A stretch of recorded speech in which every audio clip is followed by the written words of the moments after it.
Come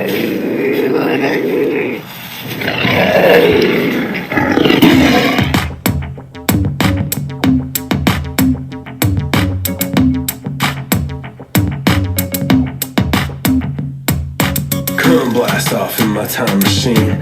Third eye feeling like an Levi Zane. Blast off, blast off, blast off, blast off. Come blast off in my time machine.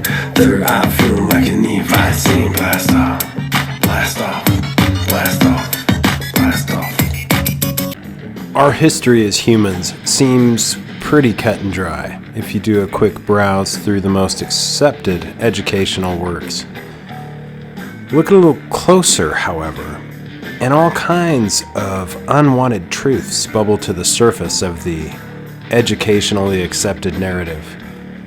Advanced technologies, advanced civilizations, the wiping out of mankind in epic proportions by various means.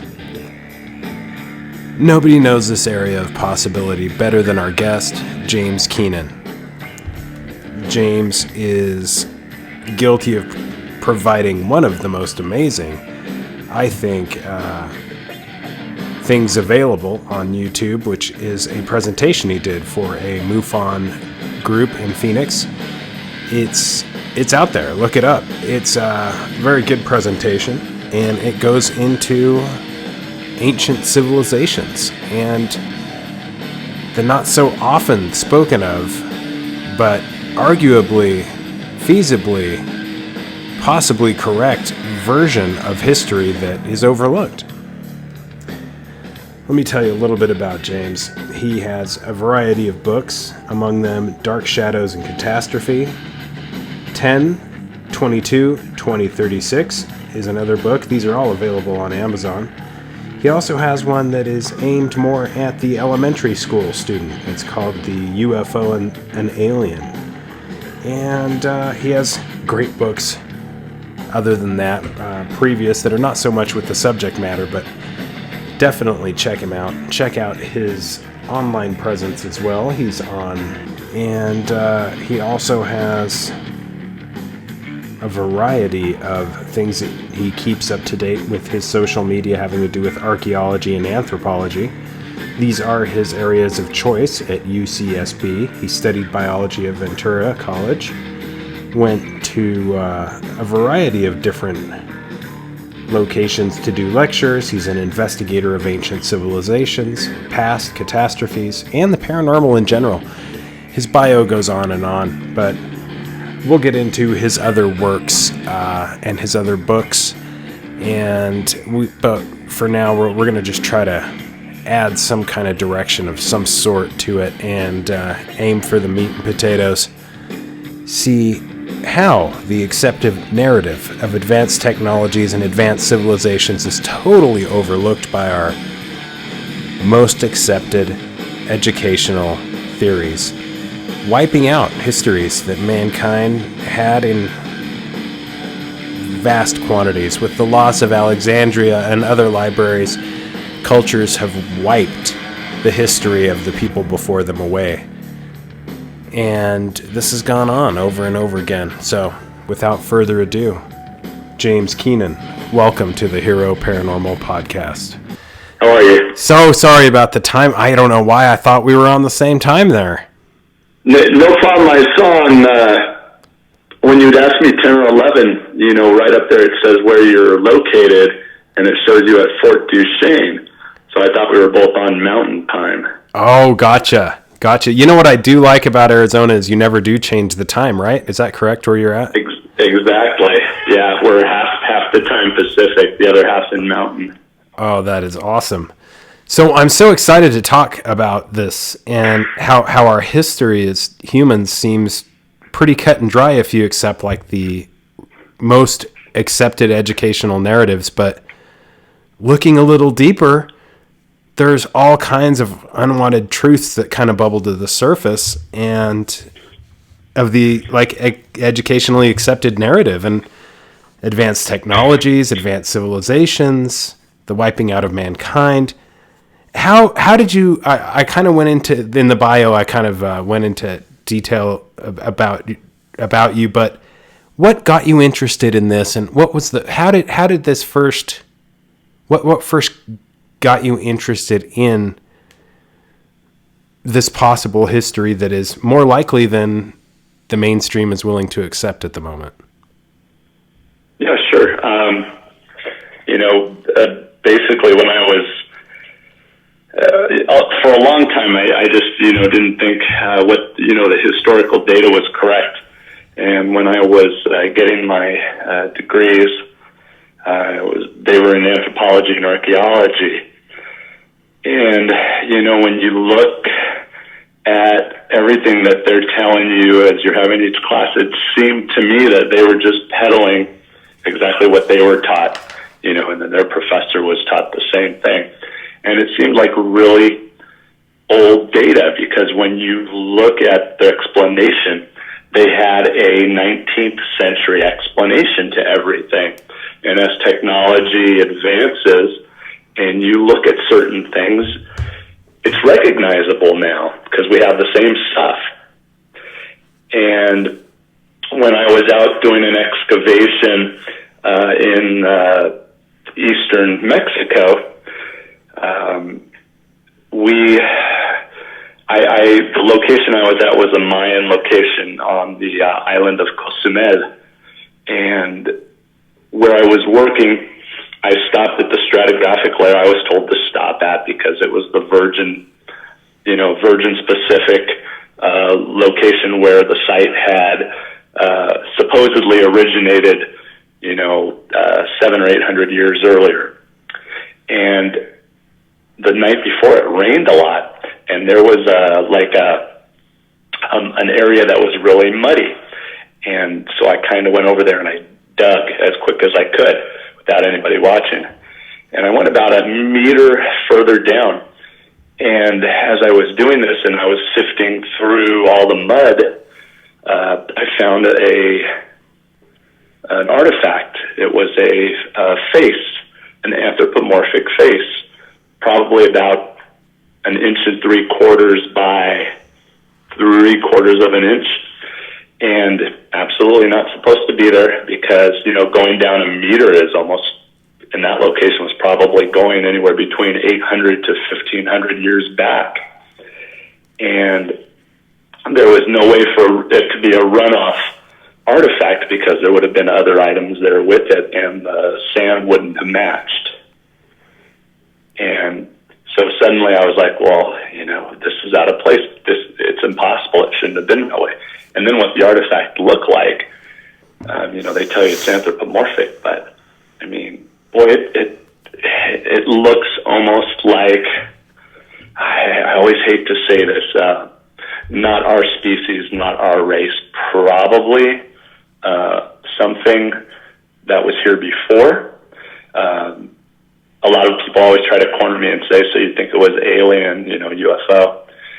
And I always tell them, wait, I think that there's a possibility that there was other civilizations and cultures, whoever or whatever they were here before.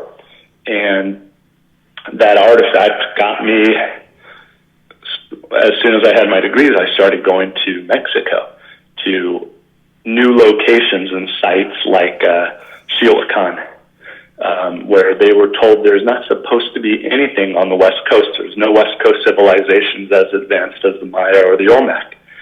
And here we all of a sudden have an area that's about 8 square miles of nothing but pyramids and, civilizations. And the one pyramid that we've excavated, it's a single pyramid. It's incredible. It's made of clay. The outside, and you and I know that clay shouldn't last for more than 6 or 7 years, yet here's clay on an entire pyramid that's over 3,000 years old. And there's these locations on these pyramids in the center that line up with other pyramids or temples in the area at 4 locations, and they all dead center match right into the middle of this pyramid. And you go and you do your anthropological, you conduct interviews with the people in the area, and all these people are pulling out their cell phones and they're showing me craft, unidentified craft right above the pyramid. Doesn't look like anything. They show me these, what I can only tell you look like purple velvety curtains coming right up out of the square that's in the center of the temple. And then, you go to other locations and they pull out artifacts that are Mayan, but they're 600-700 miles away from where they're supposed to be. So the further I dug down, the further I researched. Suddenly I found out that there's these catastrophic events that took place. And I've been able to trace 4 of them in the historic data, showing major catastrophic events taking place that wiped out prior cultures and civilizations. Were they human? I don't know. I can tell you that there was obviously a lot greater technology here, probably 120,000 years ago in 2 interglacial periods back, just based upon a lot of findings. Also gamma magnetometer readings at certain locations that I've taken that have magnetic anomalies at that location, that would be at that depth. So that's what got me into it. I mean, just the fact that, nothing matches that what we're told. And it's starting to break down, other people and, other scientists are starting to realize that there's a good possibility that our civilization is really, minor in its infancy when it comes to technology compared to what was here before. It really does seem like some of the things that are pointed out are technologies that appear to be out of this world. And one that kind of hit home for me, I was born in Costa Rica, and watching your presentation to a MUFON group, I believe in Phoenix, online, talking about the advanced technologies, I love that you are open-minded enough to be realistic in a lot of these situations, because it seems to me that science is not realistic in some of these areas. Like, to think that those round balls, and for those who are not aware of what they are in Costa Rica, they appear to be perfectly, and I believe are perfectly round balls, but of stone, like chipped, perfectly round, like marbles almost. Oh yeah, they were made out of a cast. And I mean, for science to think that, it's when science won't believe that could be created by, there's so many names. I mean, the ancient ones, the old ones, the indigenous tribes had so many names. What do you, smart people, little people. Yeah. But they all have things in common, correct? Absolutely. What's pretty interesting is, I had kept most of what I did to Mesoamerica until probably the last few years, when I started realizing there was a lot more Southwest cultures, Native Americans. I had focused in on the Chumash Indians, which are around the Santa Barbara area, because I went to UCSB. And in their glyphs, there's UFOs everywhere. I mean, these are craft in the air. I don't know if they're air balloon craft, helium craft, what kind of craft, but they're way out of place, even if that's all they are. And in the last few years, now that I'm here in the Phoenix area, I've started tracking giants, tracking anomalous technology in the petroglyphs, the pictographs, the artifacts, the stela, the stellae, in the caves, and a couple tunnel systems I found in the Superstition Springs, just some bizarre stuff. And none of it's supposed to exist. And they tell you when they don't know something, they go, oh, it's a spirit person or it's an anthropomorphic person. It was when they were high, or when they were taking, drugs, narcotics well, that's not true, because when you go and you speak to the Navajo or the Ute and you do these ethnologies, they laugh at us. They're like, no, it's exactly what you see is what it was so important that they put it into rock, and it's been passed down in oral tradition. And it's not going away. And at some point, I think Western philosophy, Western culture, our beliefs will finally catch up to it. And unfortunately, I always tell people this, science advances, one funeral at a time. And that's what has to happen. But yeah, like in regards to Costa Rica, those spherical balls were created with technology that we still don't have, because we can't liquefy rock and create, through the mold or cast these huge bricks that were used, in Peru or in Baalbek, or these massive balls that were created. And then you have to think about the possibility that, like the Siteka, these were giant, cannibalistic red-headed giants that were here. All the natives hunted them down because they were eating their people. The Paiute wiped them out at the very end. So there were other species, other races. Were they human? Were they a hybrid of? Who knows at this point? But I think we're catching up with that technology to show that whatever was here, 120,000 years ago, 70,000 years ago, in between these catastrophic events, we're catching up slowly to where we've already been. I'm really glad that you brought up Peru, and it's pretty amazing, because what we're finding is indigenous people, what we consider indigenous, they, in their quote-unquote primitive methods, have far outweighed us in our cloud storage mentality, in that if we were wiped out, there would be nothing left. And, the indigenous Native Americans, and I believe in Peru, this ancient city of the pyramids at Corral that you talk about, that had, this site is one of the earliest known civilizations, possibly, correct? Correct. And yet there it is in South America. It's like things aren't adding up. And I like that you mentioned using a gamma magnetometer, because those readings, if nothing's matching up as far as history, and our civilization is in its infancy compared to what's drawn in stone.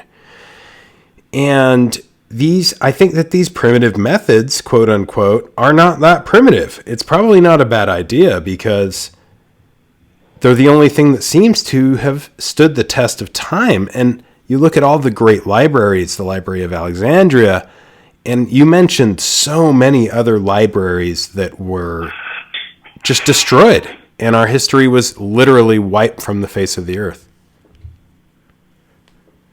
Exactly. And,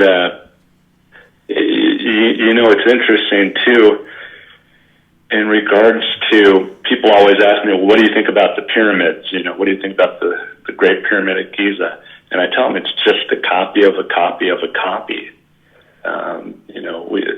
At some point, there was a pyramid that stood on this planet. It was probably between 70 and 120,000 years ago, that was used, it was technology-based, whatever it was, who knows. But what we have now is just a copy of a copy of a copy, and the real usage for it was lost. And, things get mixed together, like the Sphinx and the pyramid, even though they're, so close to each other, they're completely from different time periods.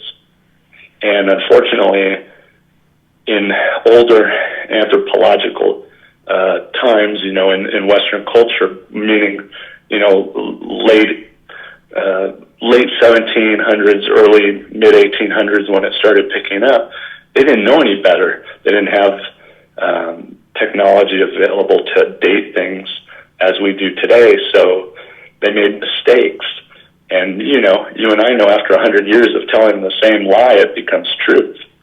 Mm-hmm. It's very difficult to get them to admit to anything different because it's become like a religion. Science is like a religion.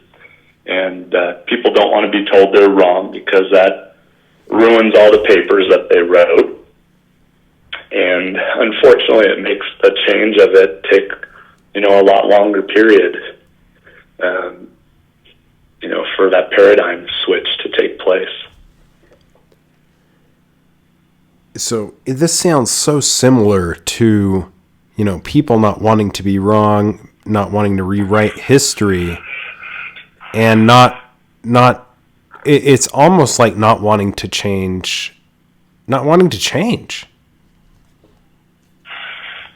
Exactly. And you know what, too?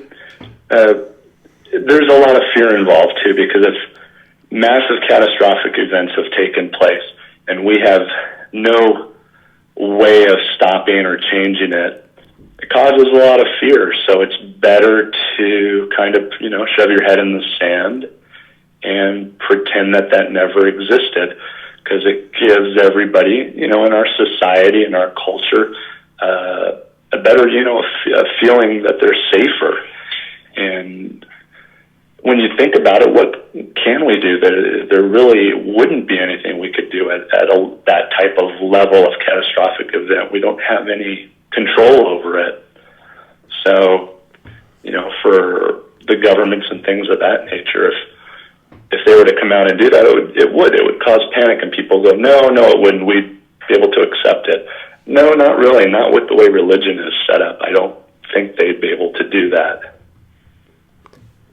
No, there's too much control baked into the scenario. And yeah, it's nickel and diming you, but at the end of the day, it takes your entire paycheck. So I agree completely that the info, the narrative, having that rewritten is going to hit close to home for the powers that be. And this is exactly why when past cultures would invade other cultures, they would just slash, burn, destroy all of the history of that civilization. Exactly. But yeah, you know, and it's interesting that the petroglyphs from specific time periods, no matter where you are in the world, seem to show the same type of glyph. And the reason being was because the anomalous event that took place in the sky, you know, if it was an aurora effect or some electromagnetic effect, they all saw the exact same thing, and they carved the same thing. And, you know, when suddenly physicists in the last 30 years are saying, holy crap, that's exactly what we see in the lab, you know, and they're starting to say, yeah, that's what happened. I mean, you have some very large names in the science community coming out and saying what you see in the petroglyphs can only be reproduced in a lab. And then for something like if you watched my lecture when sightings spring, I mean, God, we finally got lucky. We captured something at a planetary level take place, and it shows exactly what's in the glyph, exactly what they saw happening above their heads in the sky. Oh, it's unreal. Some of the things in your presentation, and I'm guilty of watching it more than once. It is, if anybody has not seen this, they have to see it. It's pretty awesome. Thanks. It is, I mean, there are parts that just blow me away. Like figurines that appear to be in my opinion, to be jinn. And you mentioned the same. I mean, the way the body is moving, the way they appear, our traditional knowledge. And when we think of a jinn, looking at these, it's identical. And exactly, it's mind blowing that this would be. Yep. What are your thoughts? Like, how can science turn a blind eye so quickly? Well, and again, it's a community that's turned into a religion. Science no longer, and you know what? I don't. When I go out and I investigate and research something, if I were to do what they did and stick just so.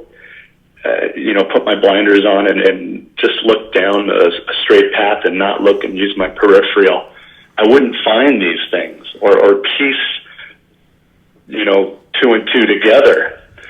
And it's going to come. It's just going to come with the changing of the guard as these older professors and doctors, unfortunately leave us and move on.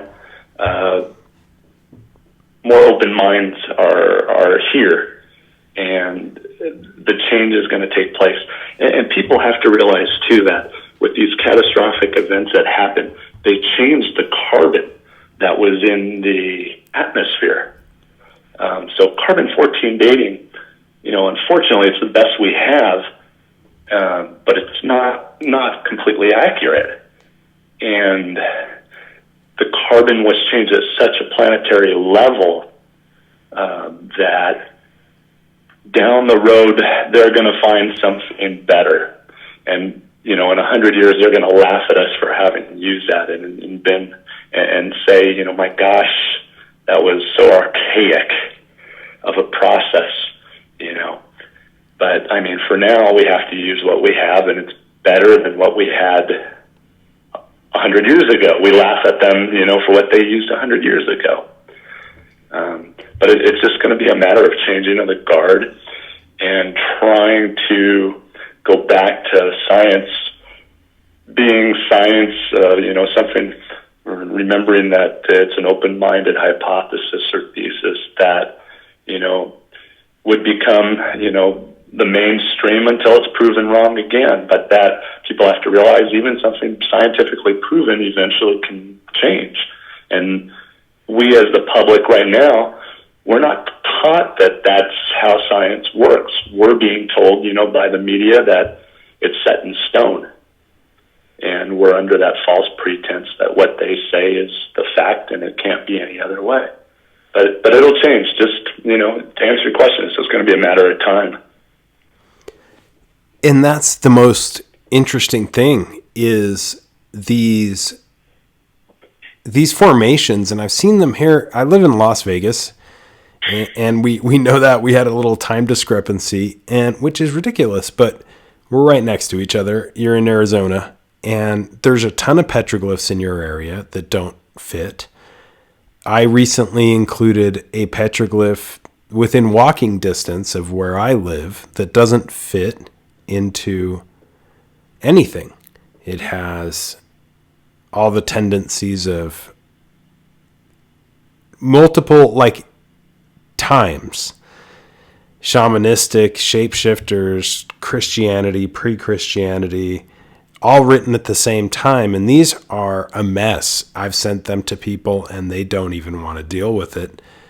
It's hard to even get it designated an area to be protected, but luckily my wife works for the person that owns the land. But it's very interesting how these are popping up all over the place. And nobody knows this the way you do, and the possibilities better than you do. And I think your research has gone really deep. And you've mentioned the Sumas, I hope I'm not, the Native Americans who, their superstitions may have not been superstitions. Am I right? There's some very interesting things according to them in the ancient ones or the old ones. Absolutely, and that's, we're learning through, remember that when they did old ethnologies and they went in and they spoke to the Native Americans, there was a lot to be held back from, people that originated from Western Europe. There was just a huge trust discrepancy there, a barrier, and for good reason. My wife is half Native American, and that, along with they knowing that what I'm searching for is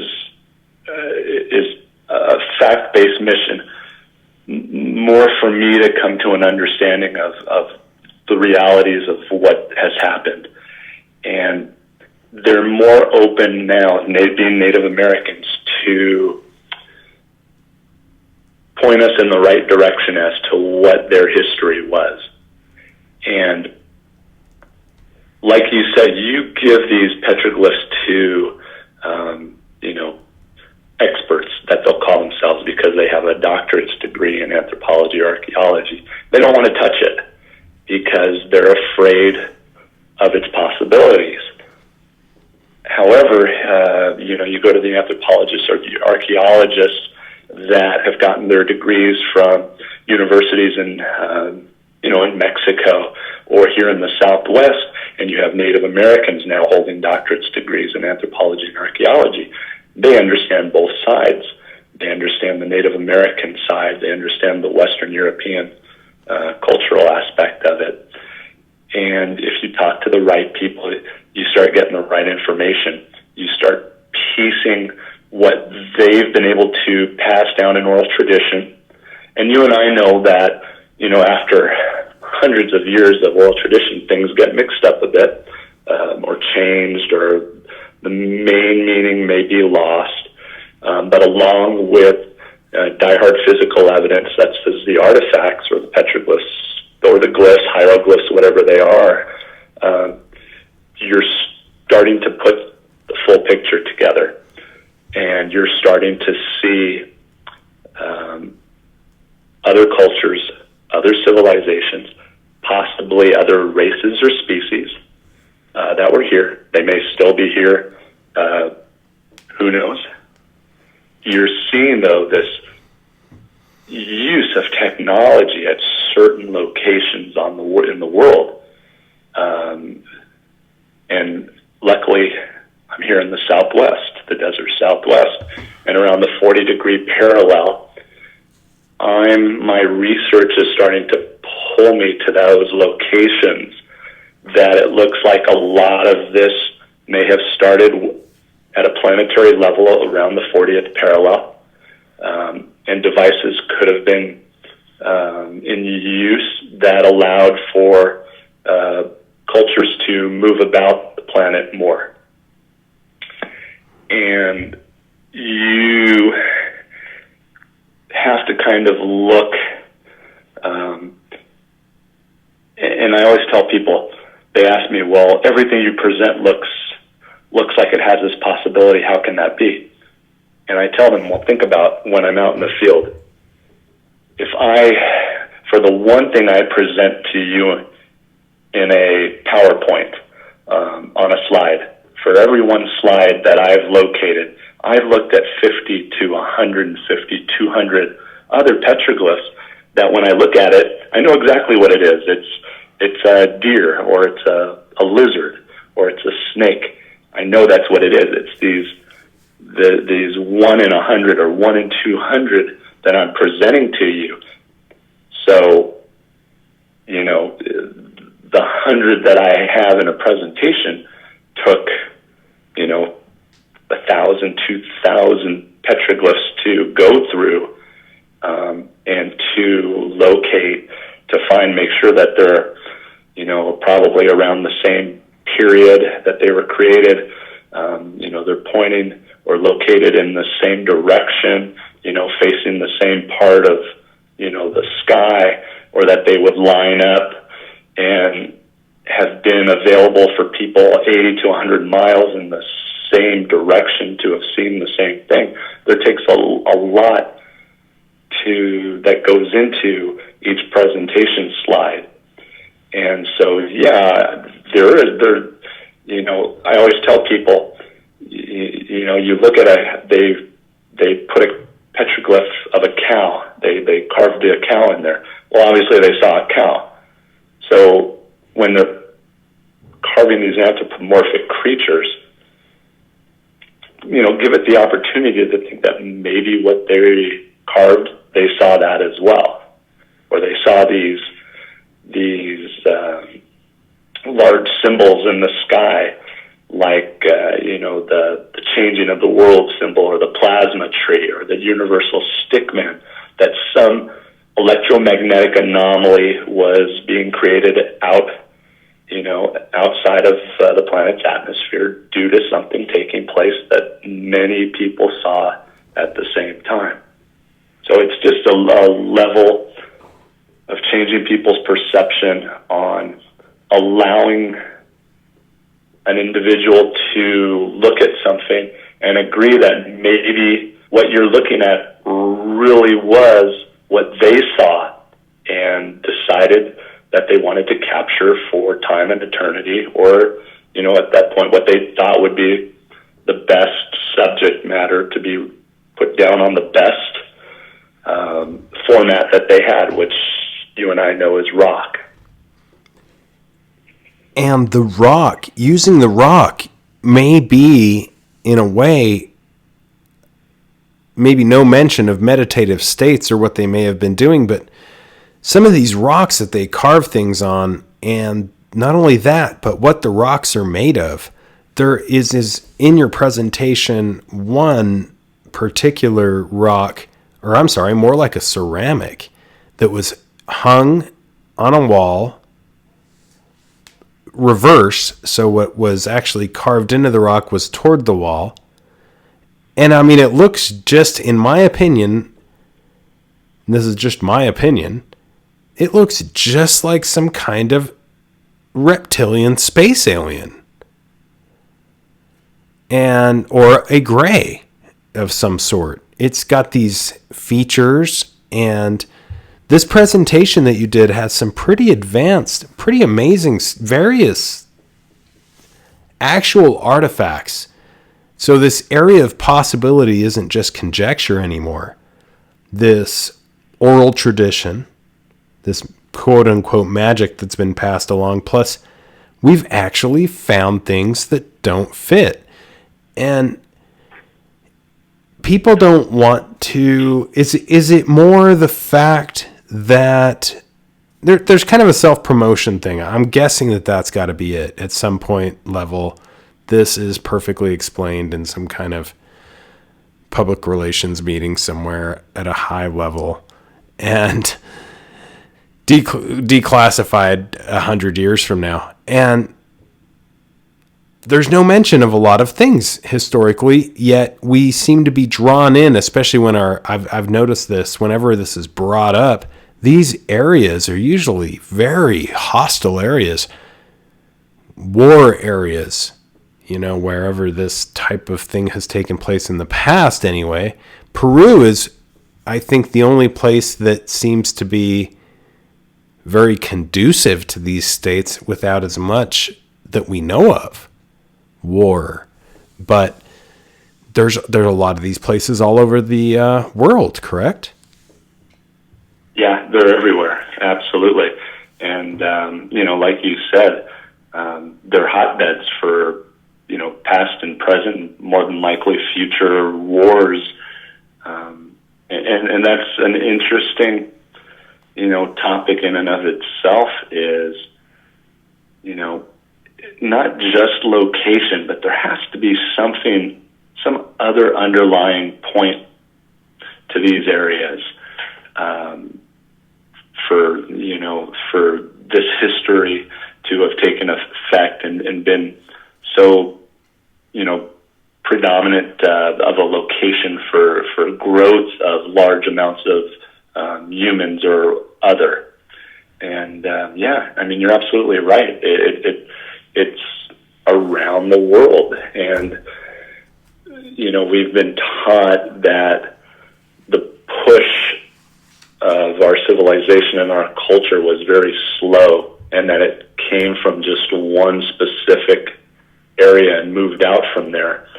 And my take on that is 99% of the population of humans was wiped out multiple times. I can prove it. I have historical data showing this, that at least 4 different anomalous events took place. And 1% or less than 1% of the population survived. So these pockets where they're saying, oh, this is where society started, and I'm going to give the example that Western Europe uses, is it came from Africa, from South Africa, and moved upward. Well, obviously somebody survived down there. Same thing when you look at the Bible. Genesis is actually 2 separate catastrophes taking place. The first one involved Adam and Eve, and then the second one was this Noah or Gilgamesh and this huge deluge. 2 completely separate, probably 6,000 years, 6,500 years in between each. But these small pockets of people survived, and obviously we came from, from their lineage. And it's hard to fathom this, but if you think about it at a level of just a common sense level, more than likely these people that survived were not the scientists. They weren't the brilliant people. It could have very well been that, Adam was a janitor and he happened to survive.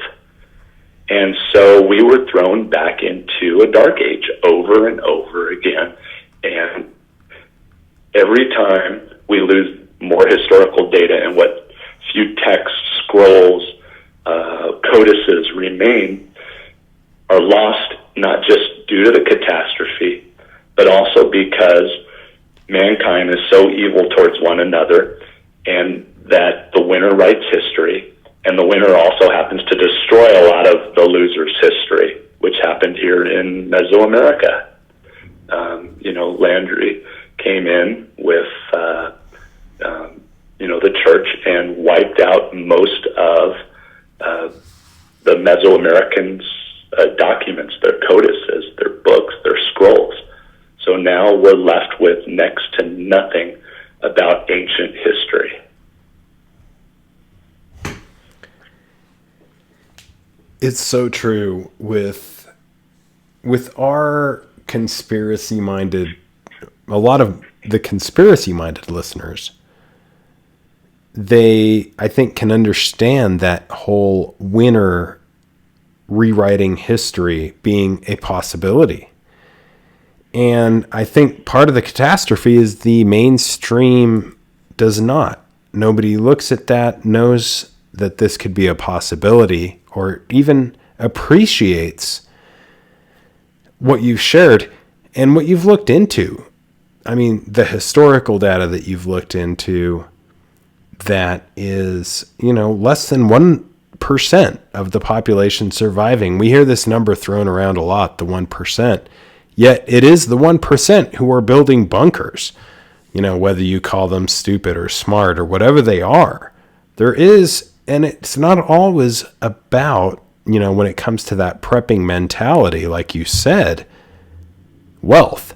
In fact, I think you mentioned sometimes the people, were just the forgive my language, but the badasses of society, or the cockroaches of society in some cases, when things were going well and they just happen to have a bunker for whatever reason. And I don't use cockroach in a bad term or way, but in a way they had a hole to crawl into and they had prepared it. And, cockroaches always seem to survive these, wiping out of mankind in epic proportions by various means. And I think it's interesting because some of those means aren't exactly, they're wild. And some of the things that are written down are wild. Like my favorite, and I just have to get into this, is some of these entities writing what appear to be, it makes Star Wars look kind of lame. Like the things that these things are riding, these hovering space bikes, or they're like Vimanas, but they're not. They're like a pod that seems to be elevated. And this is all so interesting because it's just been that possibility, at least. The evidence is still there, thank goodness. But the possibility, at least, it's difficult for that to survive because it's being wiped away under, we just don't understand what they were doing. They were just too primitive. And that seems to be the explanation when that is most likely not the case. Yeah, absolutely. And there's just this tremendous amount of data when you look at it for not just ship usage, but portal usage. And my lectures I've separated. I have given a more recent lecture than the one that you had seen, and I'll probably be putting that one out in the next couple months. But it shows that technology of it being in the past.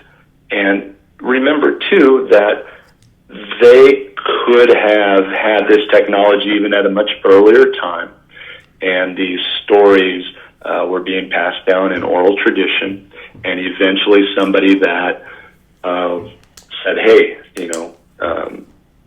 I'm going to capture this for future posterity, whether it happened 1,000, 2,000, 10,000 years before that person, who knows?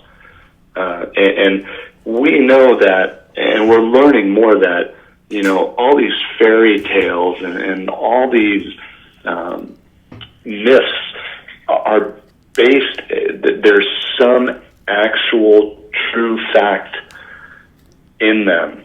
And every story has got to have come from some factual reality, some factual topic, something, subject matter that truly existed.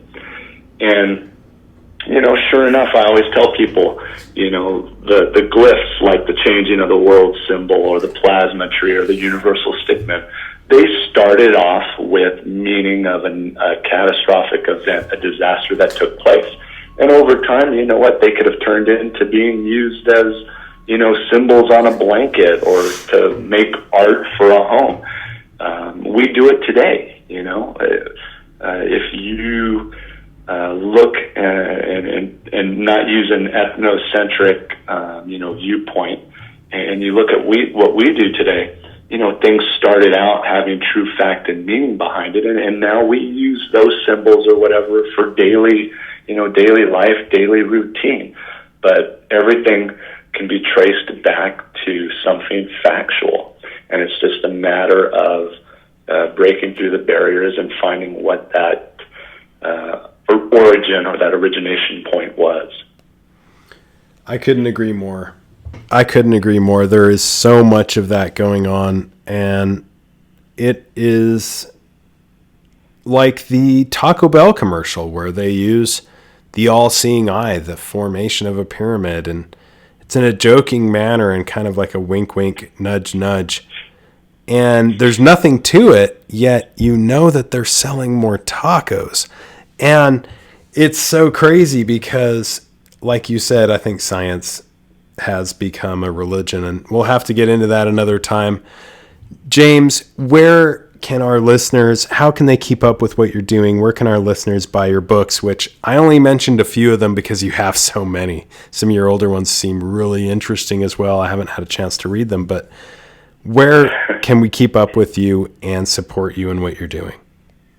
Sure. So first, all the 5 books that I have out are fictional, but really, like Dark Shadows and Catastrophe was my first one, and I tell people when they meet me in person or at one of the shows or events that probably about 40 or 50% of it was real, based on my life, and then based on my injecting my thought process and my research and investigation into them. Characters and names have changed, but the basis around, the main point of the books are based in reality. And you can go to Amazon.com/author/James Keenan. And all my books are located on that, and then, you can branch out from there. I also have a Facebook page under James Keenan, and one under Dark Shadows and Catastrophe. And, you can click on that and go out to my books.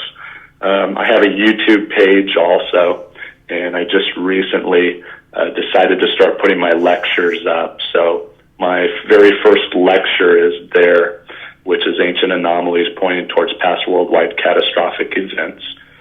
And I will be receiving the second lecture I did for MUFON next month, which is in a few days. And that one is really interesting because that really focuses on the Uinta Basin, and that I believe a lot of things around the world all fall into this Uinta Basin. And a lot of people go, "Oh, you mean Skinwalker Ranch?" And I tell them absolutely not. In my research, I don't care if I get on Skinwalker Ranch or not, but I need natural locations in that area because the proof in the pudding is underground. And I tell people, it's coming. I'm going to find it for you, and I'm going to give you some real information soon that a lot of this focal point is coming from Fort Duchesne itself, in very specific locations. And that lecture will be out very soon, and I'll put it on that YouTube as well, and it'll tie in to the first lecture. And then I'm putting together a third lecture, which will cover the last two catastrophic events I can show taking place in the historical data. And then I am working on my first non-fictional book, which will be book number 6, and hopefully that should be out by September or October of 2020. Oh man, that is so awesome. I can't wait. It's been awesome having you, and I agree that Fort Duchesne area and that the Uinta Basin it's a magical place. And oh, absolutely. I can't wait to speak with you again. Thanks so much for I know it's been a busy time of the year. Thanks for taking this time out to speak with our listeners, and your research and everything you do is not lost. Many of us appreciate it. So thank you so much, Mr. Keenan. I appreciate it. Thank you for having me. All the best. Take care. Happy New Year. Okay. You too. Bye. There you have it, ladies and gentlemen, Mr. James Keenan. Let the bell ring, let the angels sing. He knows that the Uinta Basin is an intergalactic port of some sort, with the epicenter somewhere, if not Fort Duchesne itself. This is interesting. Shapeshifter territory is something that I don't always bring up, but it's hard to keep down. It is something that is inside me, and it's hard to ignore. I also believe that it is an interdimensional area, whether that be spiritual in essence, and many argue the Native American aspect, also the space, ancient ones, reptilian space alien, the old ones, the aspects of the jinn, the intergalactic, the dominant yet always passive. This could be a interdimensional trickster. And this intelligence, an alien intelligence, most likely in the interdimensional sense, at least in my opinion, which is very limited because I'm only a human. This is the argument that I make, whether the phenomenon, whether this intelligence is of this earth or not. It may be. It may be older than us, and that is why we see it as something so much more than us. Regardless, the interesting aspects of how our history as humans is not a quick, cut and dry history lesson. You look and you see that there are interesting technologies, advanced civilizations, wiping out of mankind in epic proportions. And nobody knew this better than James Keenan. Couldn't be happier to have him on. Wealth of knowledge. Can't wait to have him on again. And keep in touch with everything that he's doing. Check out his books, I'm telling you. Also, keep in touch with everything we're doing. Go to heroparanormal.com, spacewolfresearch.com. Also, go to Hero Paranormal on YouTube.com. Like and subscribe. Keep your eyes to the skies, feet on the ground, but don't forget to take a look around.